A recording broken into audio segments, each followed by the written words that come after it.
नमस्कार दोस्तों, स्वागत है आपका हमारे पेज और चैनल पर फिर से एक नए एपिसोड में डैडी के साथ। प्रणाम डैडी। और समय ज्यादा बर्बाद ना करते हुए सवालों पे आ जाते हैं। तो पहला सवाल मैं ले रही हूँ गौरव सिंह सिकरवार जी का। उन्होंने बोला, ये इन्होंने नहीं लिखा। आप, मैंने पिछले एपिसोड में भी ये कहा था कि आप हमेशा मेंशन करिए कि आप लोग कहाँ से बोल रहे हैं, तो डैडी को इजी रहता है ना। वैसे भी ये हमेशा सवाल के साथ होना चाहिए कि जगह कहाँ से है, कहाँ से सवाल आ रहा है।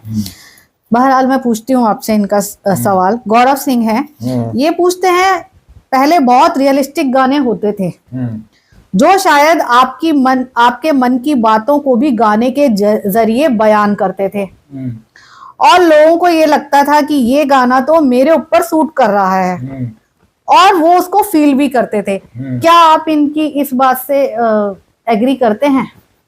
बिल्कुल ठीक है। आदमी को वो लिखना चाहिए जो हर आदमी का मन सोचता है। जी, हम कोशिश यही करते थे क्योंकि हमने आम आदमी की जिंदगी जी है, साधारण। तो जो आदमी साधारण से असाधारण की तरफ चलता है उसके बीच में बहुत सारी चीजें आ जाती हैं, वही अनुभव होता है। तो धीरे धीरे करके अब मेरी हमेशा ये कोशिश रहती थी कि इस चीज से आदमी आगे बढ़े, क्योंकि हम बिल्कुल जीरो से निकले थे और जब जीरो को लेके जीरो ही आदमी को बनाता है। जी, हमारा ये जीरो से जीरो नहीं हो तो गणित ही नहीं है। पर्यावर्तन ने दिया। अच्छा।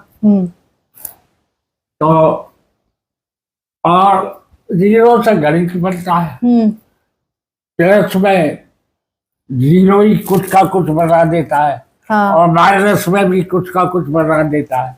तो है क्या, देखिए कॉमर्शियल लाइफ जरूर है किसकी, सबकी खासतौर से फिल्म लाइन। हाँ। गीतों पे पूछा ना इन्होंने। हाँ, हाँ। तो बेचारे गीतकार की वहां हैसियत नहीं थी, मैं सही कह रहा हूँ। हाँ। शकील बदायूनी जैसे का नाम उसमें मदर इंडिया में ऊपर डायलॉग राइटर का नीचे और शुरू में ही दे दिया गया। और म्यूजिक डायरेक्टर का इतना बड़ा, डायरेक्टर प्रोड्यूसर से पहले म्यूजिक डायरेक्टर, अब बोलते में तो मुझे बड़ी तकलीफ हुई। मैं ये चाहता था गीतकार को, और इस चीज का लक्ष्मीकांत प्यारेलाल ने और खास तौर से मैंने उसको मार दिया। जी, गीतकार को इंट्रोड्यूसिंग लिखना ये पहली बार हुआ था। ये पहली बार हुआ, मुझे लग रहा है पहली बार और आखिरी बार। और आखिरी बार शायद वही दोबारा लिखो तो हाँ। उसमें लिखा जाएगा रीइंट्रोड्यूसिंग। वो तो आपके मन पे है ना। कि सवाल लेते हैं डैडी, ठीक है ना। हाँ। कमलेश कुमार बबलू जी हैं, ये जगह इन्होंने भी नहीं लिखी है कहाँ से। दीदी आजकल के गीत चाइनीज फास्ट फूड की तरह है, इनका प्रश्न सुन लीजिए। आराम से जो खा रहे हैं वही तो बोलेंगे। तो ये बोलते हैं आपसे, पूछते हैं तब, दीदी आजकल के गीत चाइनीज फास्ट फूड की तरह बनाए जाते हैं जो श्रोता एक बार सुनते हैं लेकिन वो टिकता नहीं, भूल जाते हैं। पहले के गीत भारतीय व्यंजन की तरह बनाए जाते थे। दिल से श्रोता एक बार सुन ले तो इंतजार करते थे कि दोबारा कब सुनने को मिलेगा। क्या आप इस बात से उनकी भी एग्री करते हैं बबलू जी? बिल्कुल। कैसा सवाल लगा? अरे कितना बढ़िया है उन्होंने, ये चाइनीज फूड से तो मेरा दिल जीत लिया बबलू जी।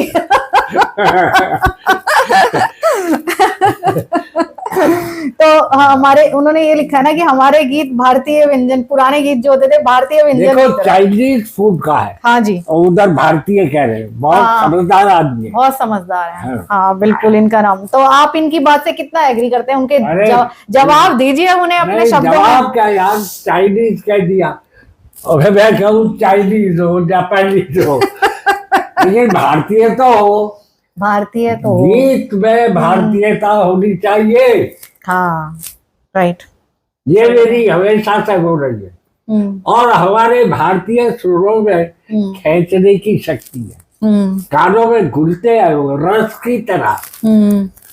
तो इस वजह से मुझे आपका प्रश्न अच्छा लगा, उत्तर आपको मिल गया होगा।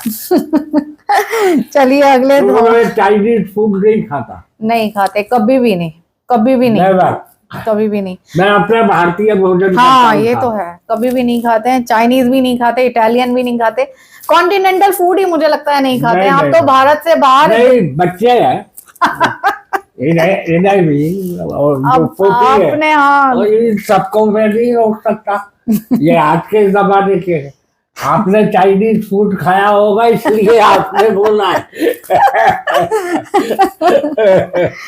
ये डैडी, ये ना हसीन खान, ये जो है सवाल है हसीब खान साहब ने आपसे पूछा है, कई बार पूछा है उन्होंने। अरे ये बात पिताजी से पूछना सिस्टर, मशहूर शायर जनाब बेकल उत्साही जी के बारे में, मैं उन्हीं का पोता हूँ। अरे वाह वाह, कहाँ से बोल रहे हैं? गौड़ा से? ये तो इन्होंने लिखा नहीं है। हाँ वो गौड़ा रहते थे। हाँ मैं क्या बताऊँ, मुशायरों में, कवि सम्मेलनों में जितना मेरा उनका साथ रहा है, किसी और का नहीं। हम दोनों एक मिजाज के आदमी थे, हालांकि उम्र में मुझसे बहुत बड़े थे, बहुत बड़े। लेकिन जब कवि सम्मेलन फिल्म बनी, राष्ट्रीय प्रोडक्शन ने बनाई, तो बेकल जी मुझे मिले।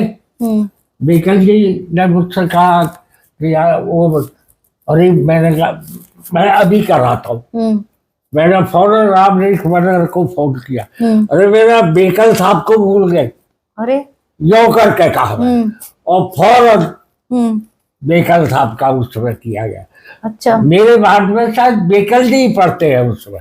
अच्छा, उस फिल्म में राष्ट्रीय प्रोडक्शन ने बनाई, यहाँ दिल्ली में शीला और अब्बा ताराचंद बड़जात्या जी, हाँ ताराचंद, वो मेरे बहुत चाहने वाले थे, लेकिन मैं क्या करूं, मैं उनकी चाहत को पूरा नहीं कर पाया।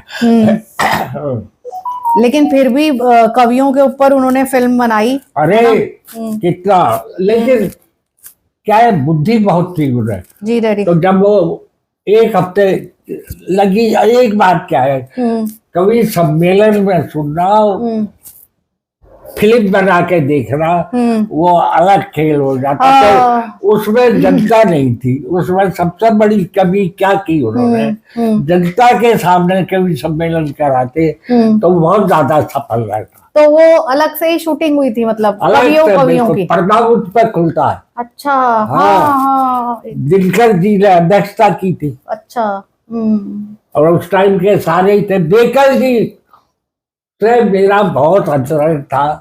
हम लोग कवि सम्मेलन मुशायरे के बाद में साथ साथ ही ज्यादातर मेरा दोस्ती रही है वो बेकल साहब से, राहत इंदौरी और नवाज देवबंदी। चलिए अगला सवाल और आखिरी सवाल इस सेगमेंट में लेते हैं। ठीक नहीं है, गला ठीक नहीं, और कल बोल रहा है वहाँ दूरदर्शन, हाँ, उसकी भी तैयारी करनी है आपको। और फिर क्या है, हम इसीलिए अभी हम दोनों ने यही सोचा है कि हम एक अलग अब एक जगह सोच रहे हैं दोनों जने, क्योंकि दोनों ही अब लिखाई पढ़ाई जैसे हो रहे हैं, तो इनको डैडी को भी माहौल चाहिए, और आप समझ सकते हो घर पे नहीं हो पाता है वो, खैर तो सर्दी जाने के बाद ही हो पाएगा। अभी सर्दी में डैडी, बल्कि मैं आपको बताऊं, कल की चिंता हो रही है, 11 बजे वो गाड़ी भेज देंगे सुबह, कोई बात नहीं, और नहा के बिना नहाए मैं निकलता नहीं। माँ सरस्वती के आप पुत्र हैं, हाँ, और चले भी जाते हैं, ऐसे बोल रहे हैं, लेकिन समय पे उठ के खुद से ही तैयार हो जाते हैं। ये तो 4 बजे में, मतलब जनवरी में उठ के जाता था जब बम्बई जाता था। अभी जब तक भी अभी तो हवाई जहाज बहुत कम थे ना जी, लेकिन जाते आप हवाई जहाज से ही थे। जाता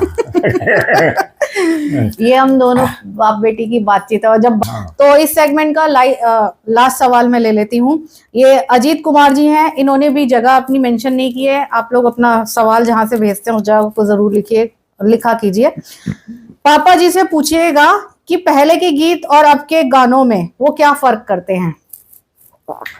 देखिए, सिचुएशन, लोकेशन, ये सब डायरेक्टर के ऊपर होता है।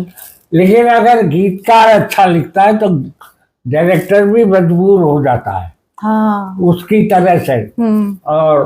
और ट्यूनिंग होती है। तो क्या क्या इन्होंने बोला है, उन्होंने पूछा है कि पहले के गीत और अब के गीतों में आप क्या यार आजकल के गीतों में सुनता ही नहीं, ना सुनाई देते। जितने सुनते हैं, जितने सुने मेरे भाई पल्ले नहीं पड़ते। हाँ, नहीं, इधर से सुनते इधर से निकल गए। मतलब आप भी इन सब की बातों से एग्री करते हैं कि आज की गीतों में वो रेंज नहीं है? एक बात है, बात सुनो, आप लोग नहीं चाहेंगे तो वो क्यों देंगे? हाँ, उनकी गलती नहीं है, बनाने वालों की। बात क्या है, बिक रहे हैं, उन्हें तो बेचना है। अब खेल क्या है, आप लोग दबाव डालो, जनता बोले ना। नेता तब कौन सफल जैसा जनता चाहे, गीत कौन सफल जैसा जनता ज्यादा सुने। समझ में आया ना? तो अब आप लोग दबाव डालिए उस पर, तो आपको आप जैसे गीत मिलेंगे, आप जैसे। नहीं तो जबरदस्ती आपके कानों में शीशा उड़ेला जाएगा। शीशा तो वो उंडेलवा रहे हैं, तभी तो उंडेला जा रहा है। हाँ, नहीं है। आप जो है ना, अब हमारे जवाब देने से भी बात नहीं बनती है। सही बात है, बात बनेगी, आप दबाव डालिए, ये क्या कर रहे हैं आप। बिल्कुल बाकायदा दीजिए। आजकल ना तो ये पता मुझे गीतकार कौन है, संगीतकार कौन है। हाँ। वो स्टार्डम ही नहीं है इस टाइम। स्टारडम तो रहा ही नहीं ना। हाँ, अब जो ये पुराने स्टार है, कमा खा के बैठे हुए हैं, या तरीके से कमाई कर लेते हैं। अब जो है पहले वाले तो है नहीं तपस्वी, मुझे तो तपस्वी लोग मिले। सही बात। जितने भी अच्छे डायरेक्टर के साथ मैंने काम किया, ये मेरा बहुत बड़ा सौभाग्य रहा। बिल्कुल, एग्जैक्टली। उधर म्यूजिक डायरेक्टर अच्छे मिल गए। तो मैं अच्छा, वो सब लोग मेरी तरफ देखते थे। ये मैं आपको बताऊं कि ये क्या कह रहा है, ये मैंने लाइफ जी है, फिल्म लाइफ। राइट। मैं नहीं देखता था, मैं एक बार सुना और मैं अपने काम पे लग गया। तो वही तो गीत क्या पूरी कहानी है, पूरा हौसला है। आज भी लोग सुनते हैं, अगर कहीं भी परेशान है तो एक प्यार का नगमा ऑन किया, जिंदगी की ना टूटे लड़ी ऑन किया, पुरवा सुहानी ऑन किया। पता नहीं, सच में ये तो हम भी देखते हैं। आप तो खैर हमारे तो पिता हैं, लिखा है, लेकिन एज अ व्यूअर हम भी तो आपके ही ऑडियंस में तो हम भी है ना। परेशानी देखो, ऑडियंस तो मैं भी हूँ, हमारा परिवार भी है। आज भी जब मैं परेशान होती हूँ तो 2-3 डैडी के गीत हैं वो चला देती हूँ, मतलब फिर लगता है फिर से काम करने लग जाओ। नहीं, कहीं ना कहीं से एनर्जी आ जाती है। जिंदगी जब तक है इसे जीना है, जीना है, काटना नहीं है। हाँ, काटोगे ये तो मैं काट देगी, काट दे। और अब तक काटती ही रही है। और बहुत लोग मुझसे बोलते हैं कि शैली दीदी आप हंसती क्यों हो, बहुत हंसती हो, आप खुश रहती हो, आप खुश मिजाज हो। तो हंसती हूँ तो देखो अंदर तो बहुत चीज है। मूडी बहुत है। बहुत मूडी है, बेटी को डाल देती है। बड़ा मजा आया, मुझे अभी एक वीडियो और बनानी है और लाइव करना है। तो इस सेगमेंट को यहीं पे खत्म करते हैं और सवाल और प्रश्न और उत्तर का सिलसिला फिर से जारी करेंगे। और पैकअप कर दीजिए डैडी फटाफट, क्योंकि एक वीडियो फटाफट। जय हिंद, जय भारत।